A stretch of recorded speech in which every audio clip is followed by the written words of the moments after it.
Hi everyone, again with a session of revision on polynomials class 10. Conceptuals मैंने पिछले video में कर रहे थे, अब थोड़े से और क्वेश्चंस हम रिवाइज करेंगे. Number 1, if alpha beta are the zeros of the polynomial x square plus x plus 1, then 1 upon alpha plus 1 upon beta. यहाँ पर अल्फा और बीटा इसके जीरोस हैं और मुझे इस तरीके का रिलेशन ढूंढना है. तो अगर मुझे ये रिलेशन ढूंढना है, इसका मतलब मैं इसमें एलसीएम ले सकती हूँ अल्फा बीटा, तो ऊपर बीटा प्लस अल्फा. अब आपको पता है कि अगर आपके पास कोई भी पॉलिनोमियल है तो आप उसका सम और प्रोडक्ट ढूंढ सकते हैं रिलेशन से. आपको क्या पता है, अल्फा प्लस बीटा क्या होता है, equal to minus B by A. यहाँ पर ए क्या है 1, बी क्या है 1 और सी क्या है 1. एबीसी आपके कोफिशिएंट्स हैं. हमारी स्टैंडर्ड फॉर्म होती है A X square plus B X plus C. तो जो एक्स स्क्वायर के साथ है नंबर दैट इज ए, जो x के साथ है that is b, and the number without x is the constant c. So here my a is 1, b is 1 and c is also 1. So alpha plus beta क्या हो गया, minus 1 upon 1, that means minus 1. And alpha beta क्या हो जाएगा, c by a, that means 1 by 1. So it is 1. So put these values here. तो मेरा alpha plus beta की value -1 है और alpha beta की 1 है. So final answer is c -1. Next, if one zero of the polynomial is reciprocal of the other, then I have to find value of k. अब quadratic है तो दो zeros होंगे अल्फा और बीटा. ये कह रहे हैं कि एक जीरो रेसिप्रोकल है दूसरे का. So we are given this thing as alpha is equal to 1 by beta. तो मैं क्या कह सकती हूँ कि इनका सम रिलेशंस को यूज करते हैं. Alpha plus beta is equal to minus B by A. सबसे पहले यहाँ पर से ए ढूंढते हैं. ए मीन्स एक्स स्क्वायर का कोफिशिएंट. तो A here is K square plus 4, b here is 13 and c here is 4k. okay, so alpha plus beta, that means मैं यहाँ पर अल्फा को 1 by बीटा लिख सकती हूँ plus beta is equal to minus b कितना है 13 और a कितना है k स्क्वायर प्लस 4. फिलहाल तो मुझे इसमें कुछ सॉल्व होता नजर नहीं आ रहा है, तो मैं दूसरा रिलेशन यूज करती हूँ. Alpha into beta is equal to C by ए. तो यहाँ पर क्या होगा, अगर मैं अल्फा को 1 बाय बीटा लिखूंगी तो beta beta cancel. C is how much, c is 4k upon k square plus 4. So this will be how much, 1 is equal to 4k upon k square plus 4. So this implies it is k square minus 4k plus 4 is equal to 0. Cross multiply करके equal to 0. सारी चीजें on one side. So now this becomes a quadratic. Let's solve this quadratic. It is, I think, square of x minus 2. So k is equal to 2. So my answer is A. Next question. The zeros of the polynomial px are precisely the x coordinates of the point where the graph y is equal to px intersects the x-axis. Next, if alpha and beta are the zeros of this polynomial, it's a quadratic polynomial, so a is 1, b is minus px. आप देखो इसमें इसको open करना पड़ेगा, minus P X minus P minus C.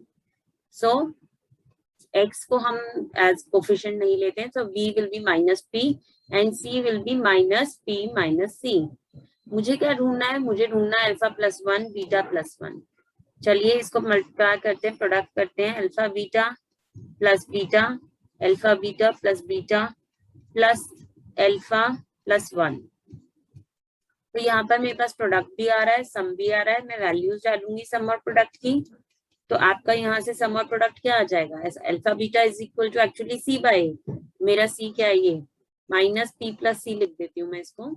So it will be minus p plus c upon what is a, your a is 1 plus product तो हमने लिख लिया है. सम की बात करते हैं, माइनस बी बाय ए. तो minus b minus of minus p by a. A is 1. A is 1 plus 1. So this will be how much? This will be minus P plus C plus P plus 1. Open it, minus p plus p cancels. Answer is c plus 1. So the value of this expression is c plus 1. That means D option. Next, a quadratic polynomial can have at most, quadratic है तो degree कितनी होगी 2, और हमको पता है कि क्या any polynomial of degree can have at most n zeros, तो यहाँ पर at most 2 zeros. Which are the zeros of this? Zeros ढूंढने के लिए हम उस polynomial को equal to 0 put कर देते हैं. X square is equal to 1, x is equal to plus minus 1. So it is A. Which are the zeros of this? यहाँ पर ऑलरेडी ये पॉलिनोमियल मुझे फैक्टराइज दिया हुआ है, मुझे इसे इक्वल टू 0 पुट करना है, तो या तो ये इक्वल टू 0 होगा या ये इक्वल टू 0 होगा. सो x इज इक्वल टू 1 और 2. तो answer C. Which of the following is a polynomial? Yes, this is a polynomial. This is not a polynomial, क्योंकि यहाँ पर x वेरिएबल के ऊपर रूट आ गया है, और हमने डिस्कस करा था पॉलिनोमियल में जो वेरिएबल है उसकी जो पावर होनी चाहिए, it should be a non negative integer. So यहाँ पर मेरे को नॉन नेगेटिव इंटीजर नहीं है. x to the power 3/2 minus x plus x to the power half. So this is also not a polynomial. This is also not a polynomial. First is a polynomial.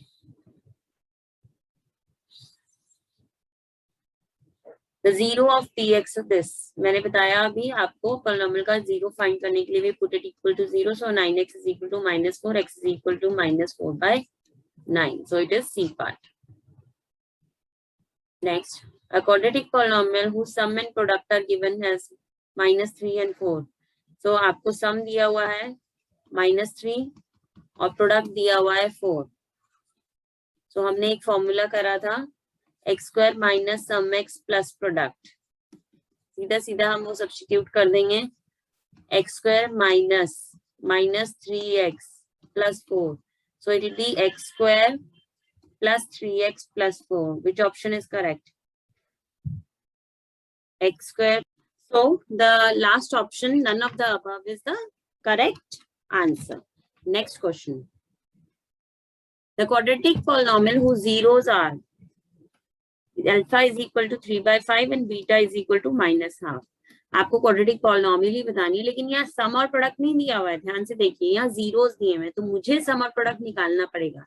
तो sum कितना हो गया? 3/5 plus of -half. So it will be LCM will take 10. 6 minus 5, it is 1/10 is the sum, and product will be 3/5 into -half. It will be -3/10.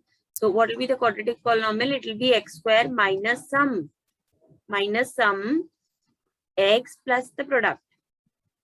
So it is x square 10x square minus x minus 3. 10x square minus x minus 3. First option. Next, a quadratic polynomial whose sum and product. अब यहाँ क्या दिया हुआ है? सम दिया हुआ है और प्रोडक्ट दिया हुआ है. देखिए दो तरीके के क्वेश्चंस आ रहे हैं. कभी दे रहा है सम और प्रोडक्ट और कभी दे देता है जीरोस. अगर जीरोस देगा तो मुझे सम और प्रोडक्ट निकालना पड़ेगा. So X square minus sum X plus product. So it will be X square plus 5. B option. दोबारा से इसी तरीके से देखिए. A quadratic polynomial whose zeros are. अब मुझे क्या दिया हुआ है? अब मुझे दिया हुआ है zeros. So my alpha is 1 and my beta is -3. तो मुझे सम और प्रोडक्ट चाहिए. So sum is 1 plus of -3, it is -2, and product will be 1 into -3, that is -3. So क्या option आ जाएगी? x square minus sum x plus the product. So it is x square plus 2x minus 3. So option x square plus 2x minus 3 is B option. Next. What are the zeros? Zeros ढूंढने के लिए solve करना पड़ता है equal to 0. So middle term splitting का काम use करेंगे.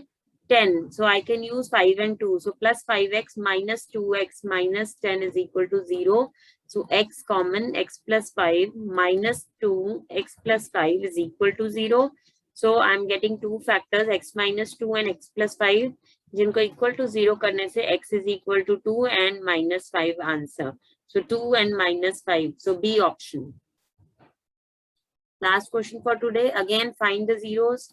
So for finding the zeros, we put it equal to 0. I want factors of 12 into 1. Middle term splitting सबको याद है. We multiply the constant term with the coefficient of x. So 1 into 12 is 12. और मुझे उसके ऐसे factors चाहिए जो 7 दे दें मुझे. So I think 4 into 3 can give me 12 also, and sum as 7. So x square plus 4x plus 3x plus 12 is equal to 0. So x common, x plus 4 plus 3 common, x plus 4 is equal to 0. X plus 3, x plus 4 is equal to 0. So it is x is equal to -3 and -4. So answer C is correct. So I think I have discussed enough MCQs with you to for your revision of term.